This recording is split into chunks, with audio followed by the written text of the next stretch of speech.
Some stories just refuse to be solved. They get under your skin because they're full of contradictions, of questions that lead to more questions. We're about to dive into one of the greatest maritime mysteries of all time. A true ghost ship, a vanished crew, and a puzzle that even after 150 years remains chillingly incomplete. This is the story of the Mary Celeste. So, picture this. It's December 1872.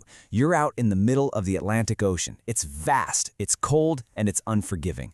A ship, the Dei Gratia, is cutting through the waves when its crew spots something off. Another vessel, just drifting. Its sails are a mess, torn and just hanging there.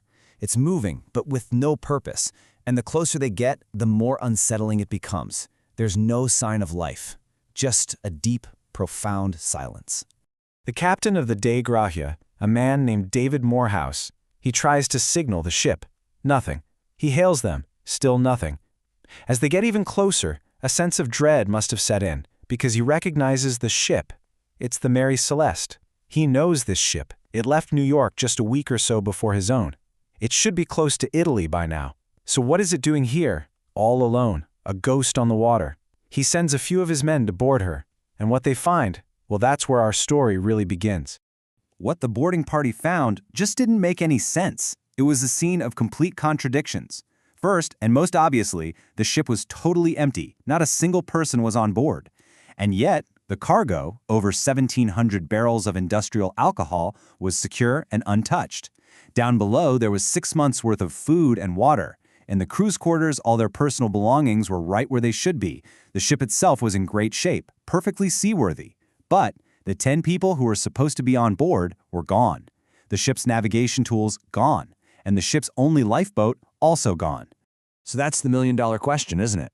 Why would a seasoned captain, with a good crew, his wife, and his young daughter, suddenly abandon a perfectly good ship in the middle of the ocean? It just doesn't add up.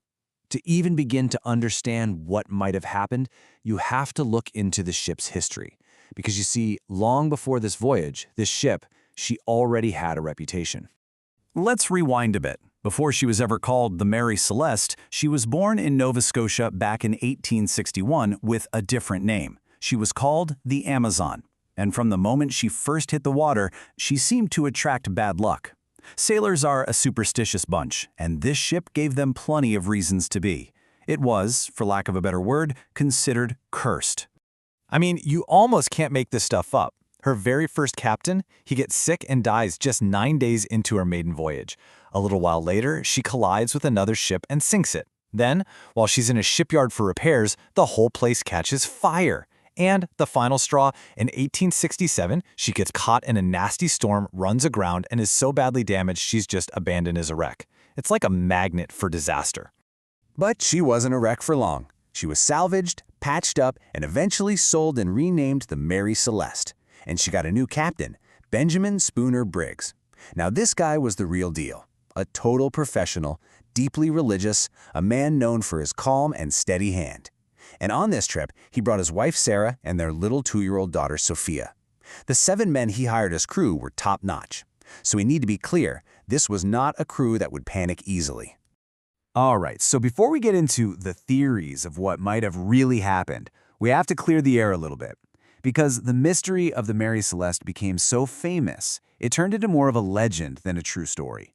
And like all great legends, people started adding things to it over the years. You've probably heard some of these details, right?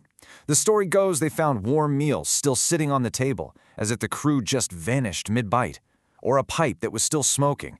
Or, my personal favorite, a bloody sword under the captain's bed. It makes for an amazing ghost story. The only problem? None of it is true. Those details were actually invented for a fictional story by Sir Arthur Conan Doyle, yep, the guy who created Sherlock Holmes. The reality was much quieter and honestly a whole lot stranger. Now, the official investigation was a bit of a circus. The guy in charge, an attorney named Frederick Solly Flood, was absolutely convinced there had been foul play. He had all these wild theories. Maybe the crew got drunk on the cargo, murdered Captain Briggs and his family, and then escaped. Or maybe the crew of the other ship, the Dei Gratia, had killed everyone just to claim the salvage money.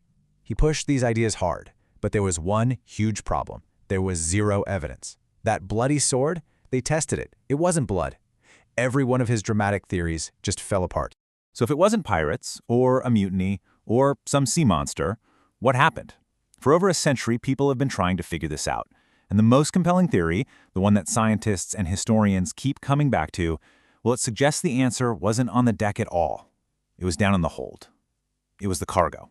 The Mary Celeste was hauling 1,701 barrels of denatured alcohol. And here is a tiny detail that turns out to be absolutely crucial. Almost all the barrels were made of white oak, which is really strong and dense. But 9 of them, just 9, were made of red oak. Now this matters a lot because red oak is way more porous. It's much more likely to leak fumes. And that brings us to the leading scientific theory. It's called a pressure wave explosion. Here's how it would have worked. Those 9 leaky red oak barrels start letting off alcohol vapor, which slowly fills up the ship's hold. Then, you get a random spark, maybe just from 2 metal hoops on the barrels rubbing together. That spark ignites the fumes, causing a massive whoosh. Not a big destructive explosion that would tear the ship apart, more like a huge, terrifying fireball of pressure that blows the main hatches clean off but leaves no scorch marks. If you're Captain Briggs, you don't know that. All you know is your ship just tried to blow itself up, and you're terrified a second, much bigger explosion is coming. And when you look at the clues, this theory starts to fit perfectly. It explains why the boarding party found those main hatches blown open. It explains why a careful captain would get everyone, especially his family, into the lifeboat.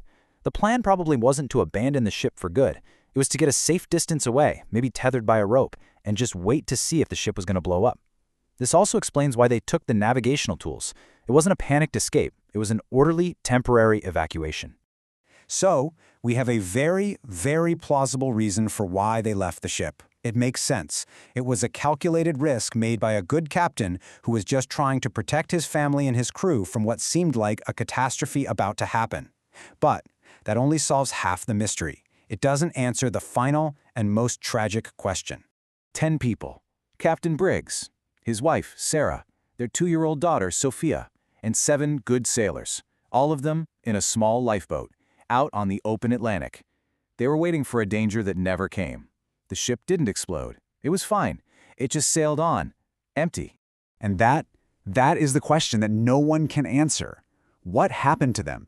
Did the rope connecting them to the ship snap, leaving them stranded?